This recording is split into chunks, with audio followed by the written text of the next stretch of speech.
This is a tale of the recent past. A tale of a time when she was still human.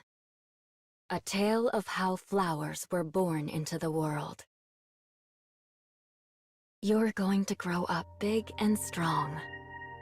A woman murmurs these words to the organic matter growing inside the incubator. She operates the console with a practiced hand. Holographic panels float in the air before her, displaying detailed information on the status of the matter in the incubator. The data is diverse, covering everything from humidity and temperature to the concentration of oxygen, elemental makeup of the soil, and even thermal conductivity. Each number is one piece of a delicate dance. If one fails, the others will follow. It is difficult work, but the woman feels pride at her success thus far. Once, thousands of years in the past, Earth contained what was known as nature. Uncountable plants and animals flourished in ecosystems across the mountains and oceans, and they did so alongside humans. But due to human expansion and ecological pollution, as well as disasters and climate change wrought by nature itself, the ecology was weakened, and life began to sputter out. Now, the nature that once sparked plants and animals across the entire planet has been entirely lost. The woman works in a genetic research facility. It was built with the newest and best technology available, and serves as a gathering place and laboratory for the world's most prominent scholars and researchers. The woman, a leader in the field of genetic engineering, now concentrates all her efforts on the process of regenerating extinct plants and animals. "You seem extra happy today," she says to her latest experiment. "So why don't we give this a go?" She flips switches and presses buttons on the console. Moments later, there is a beep, and liquid sprays into the incubator. That liquid is a custom-made growth accelerant that interacts directly with DNA. The moment it lands on the organic matter, a white flower springs out of the soil. "Yes," cries the woman. She permits herself a single fist pump.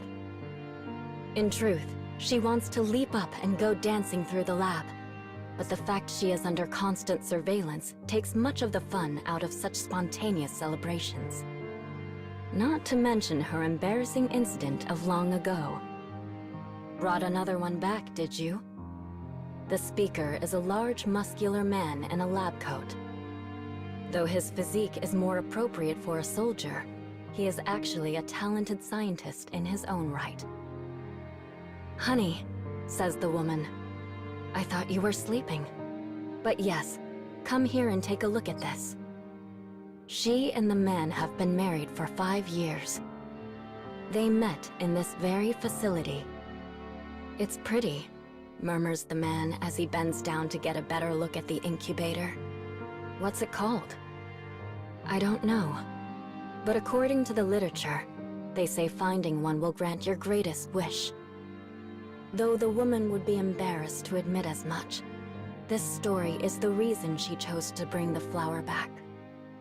For she has a wish she desires above all else. A wish to see the world filled with green once more. As she stares at the flower growing in the rich soil, she whispers her wish, hoping that it might hear. This world knows nothing but heartache and loss, and she wants to give it something good. It's the reason she studied genetic engineering in the first place. And though it has been a journey of fits and starts, her plans are finally bearing fruit.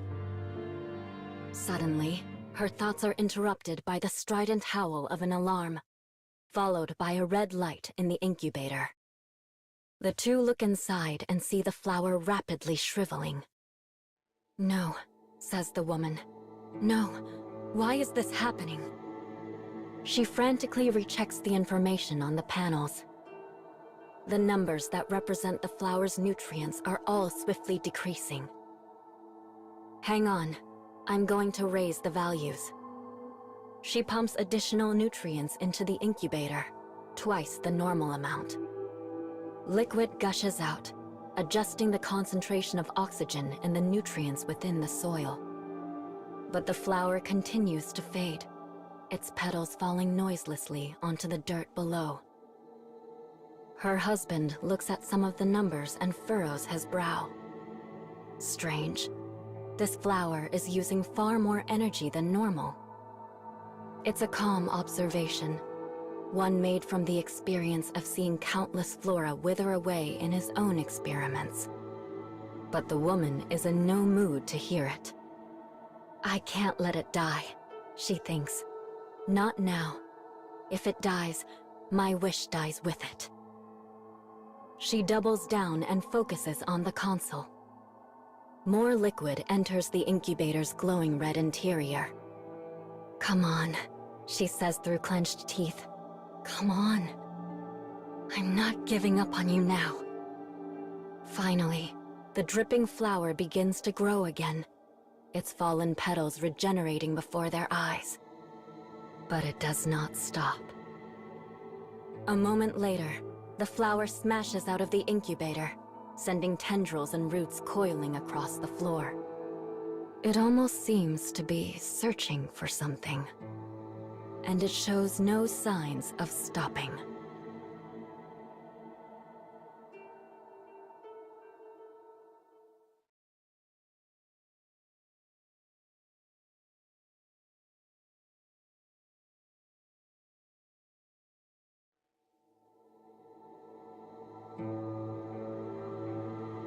A siren begins to wail.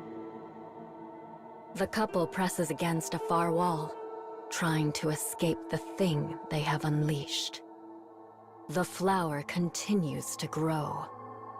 Soon, the roots have covered the entire floor. The walls are gone.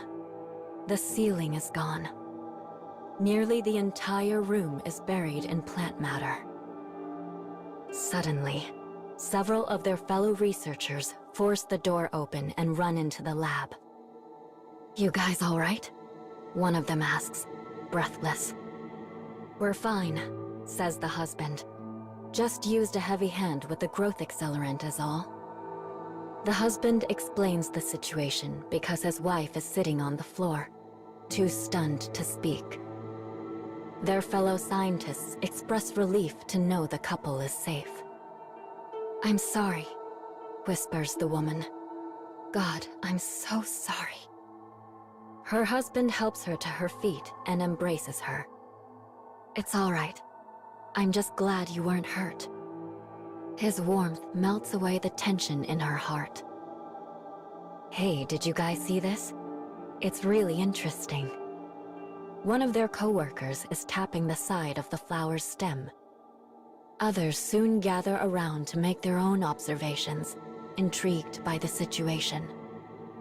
The stem is far tougher than that of the original plant, and its mass has clearly increased. But it didn't do so through multiplying cells. Rather, it has simply increased in size.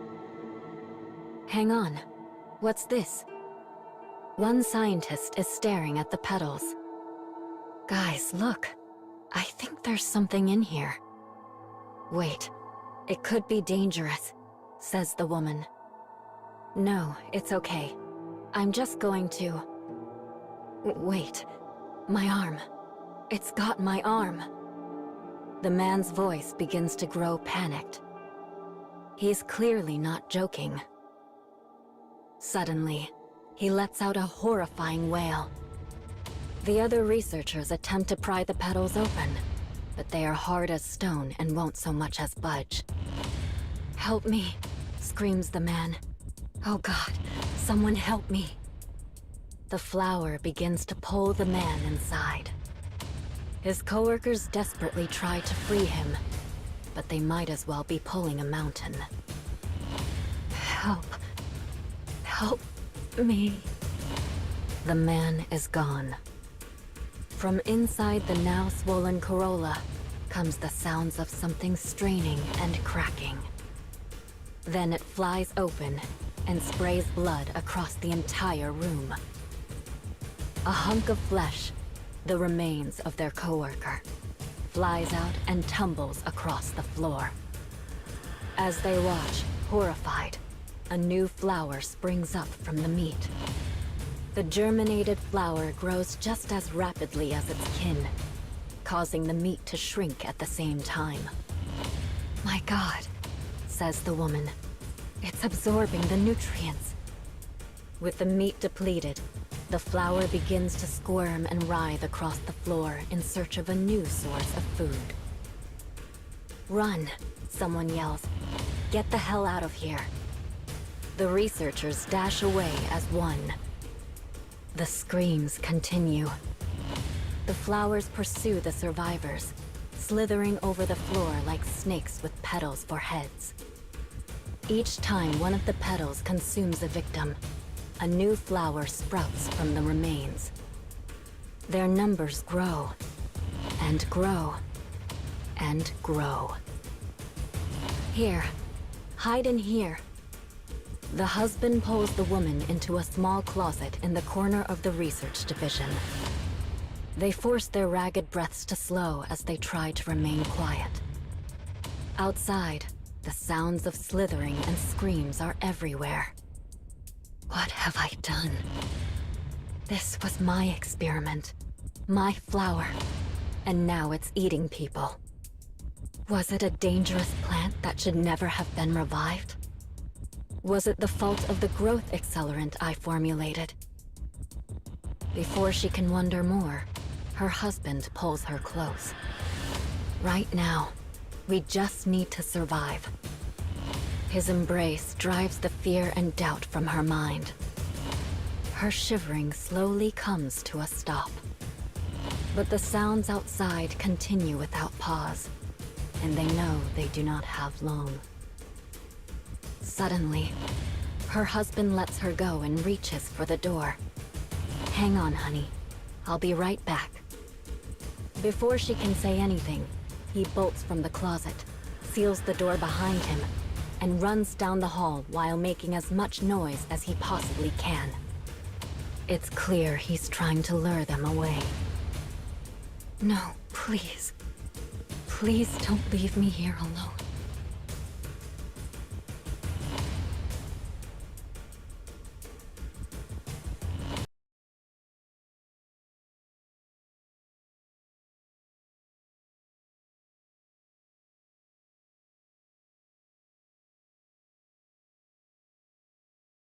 Time passes. She has no idea how much. Eventually, the slithers and screams die off, leaving the facility enrobed in an unnatural silence. She attempts to leave the closet, but the door is locked. The woman feels her body growing cold, perhaps due to fear and guilt. All she can do is wait and pray for her husband to return. Ironically, they had met in this very closet. Her arms had been piled with equipment that day, and she was unable to work the knob. Suddenly, her gallant knight swooped in and opened the door for her. "Maybe leave a few things behind next time, you dope," he said with a chuckle. Oh, she had been mad. More than mad. Furious. But as he continued to assist her from time to time, she found herself becoming attracted to him. She had a tendency to get lost in her research, sometimes even forgetting to sleep and eat. But he was always there to support her. Suddenly, a faint voice snaps her back to reality. "There? Is anyone there?" The woman leaps to her feet and starts pounding on the door. "Here," she cries. "I'm in here." Footsteps pound into place outside the closet. She hears radio calls, breathing, muttered commands. "We're going to cut through the door. Stand back." A glowing red dot appears in the center of the door, sending up smoke.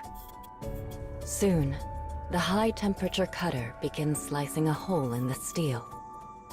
When it is halfway done, she peeks through the opening and beholds a horrible sight. The walls, floors, and ceiling of the facility have had furrows gouged into them by the snaking movements of the flowers. And within each furrow is tightly packed meat that oozes fresh blood. Bodies that weren't absorbed had been ground into paste by the sheer bulk of the flowers. The woman can't even tell who they used to be. But when the smell hits her, she turns aside and vomits. "You all right, ma'am?" The voice comes from a soldier looking at her through the hole in the door. He's covered head to toe in thick black armor and holds an imposing beam rifle in his hand. He looks to be ready for war. The woman nods, wipes her mouth with a shaking hand, and crawls out through the hole. The smell is worse out here. Much worse. And it brings everything rushing back. The screams of pain, the snapping of bones, the delight of the flowers as they ate. She can hear and see it all over again. She turns to the side and vomits once more, but all that comes out is a stream of yellow bile. Her body has nothing left to give. "Were there any other survivors?" asks the woman, hoping against hope for a miracle. The soldiers just shake their heads. The hues of despair grow darker. But she cannot stay here. Not when he might be alive. Not when he might need her help. "I'm coming with you," she says. "I need to find my husband. Oh, and I know every inch of this facility, so I can guide you wherever you need to go." After a brief conference, the soldiers bring her along. Eventually, they arrive at the most heavily damaged area. This is Research Block 21, the location of the woman's lab. It's as if someone redecorated the room to look like a version of hell. Everything, from the floors to the ceiling, is painted red. Blood from the birth of a flower. How many of her coworkers had been consumed? How many had she killed? The guilt chills her to the bone. Suddenly, a deep bellow rumbles out. Something is coming their way. Something massive. "In positions. Now." The soldiers raise rifles to shoulders as the enemy approaches. It's a flower. One far bigger than any they've seen before. It is the most horrible sight imaginable. The petals are imprinted with the faces of victims. Not one face or two, but dozens. But the military captain pays this no mind. "All units, fire." The world dissolves into a hail of gunfire. The flower begins to scream. My God, it sounds human. Could it really have evolved human traits so quickly? Above the crackle and roar of the firefight, the woman hears a most familiar voice. And when she looks at the flower again, she sees the face of her love. "Stop! Don't shoot him!" She rushes for a nearby soldier, but he pays her no mind. Her pleas go unheard. Her actions are meaningless. Her husband is gone. Knowing this, she breaks down into sobs. "This is my fault. It's all my fault. I'm sorry. I'm sorry. I'm sorry." When the fighting stops, the flower lies unmoving on the ground. The woman cradles her dead husband and continues to apologize. She does so until her voice finally fails her.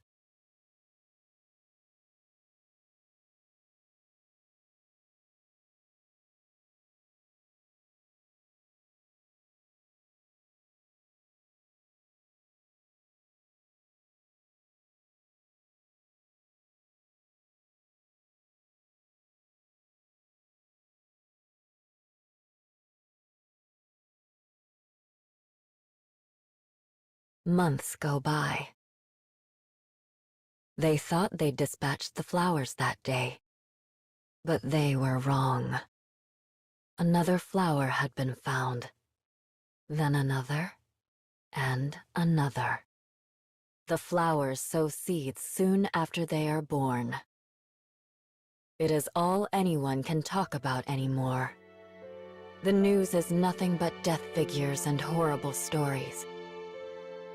And those who manage to escape often find they have no home to return to.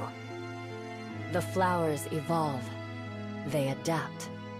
They increase their reproductive rates, perfect their strategy, and soon are the greatest disaster the world has ever known. No. No. No. Enraged, the woman smashes her hand against the console. Her cheeks are hollow, her eyes darkened pits. She can't remember the last time she slept. Currently, she is working in a small laboratory constructed by another organization.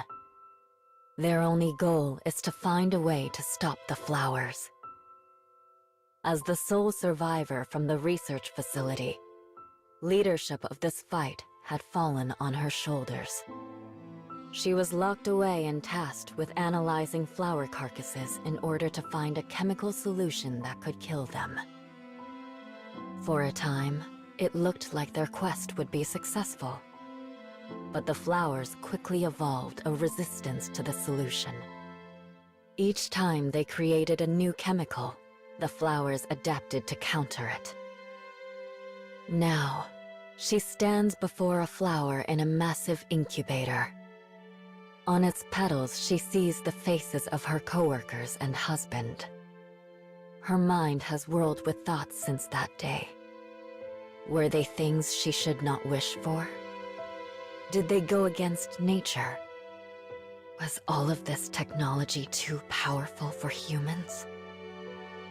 She has thought about putting herself out of her misery. But when she thinks of what her husband went through, she finds herself driven by the need for redemption. But this, too, is coming to an end. It has been 5 days since her liaison with the outside world stopped arriving. Perhaps he decided the research was fruitless and walked away. Perhaps a flower killed him.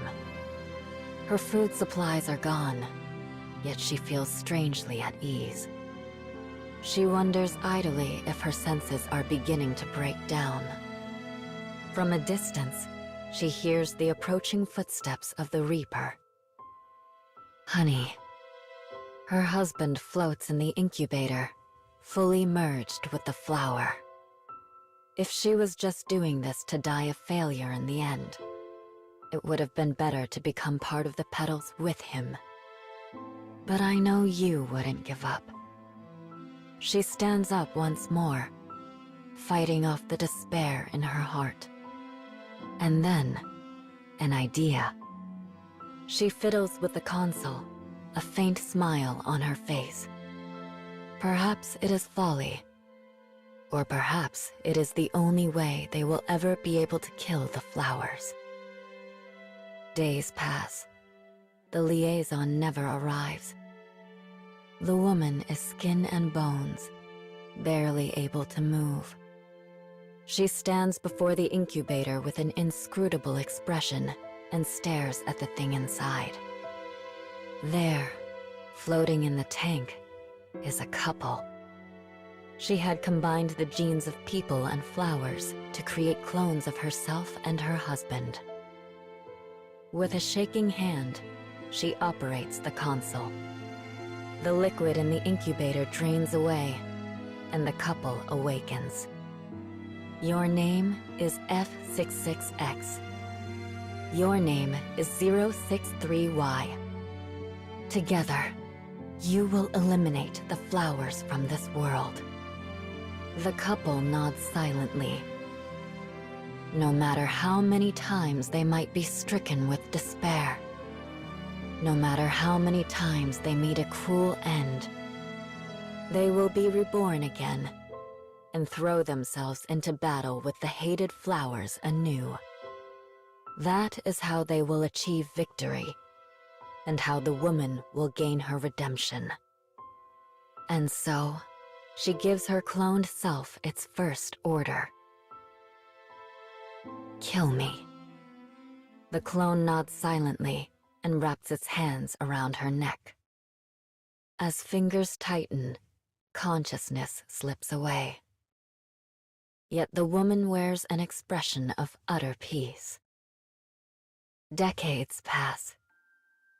The flowers can infinitely reproduce. The clones can infinitely reproduce. Their war rages on to this day. And in the midst of this never-ending battle, nature begins to take root within the empty cities.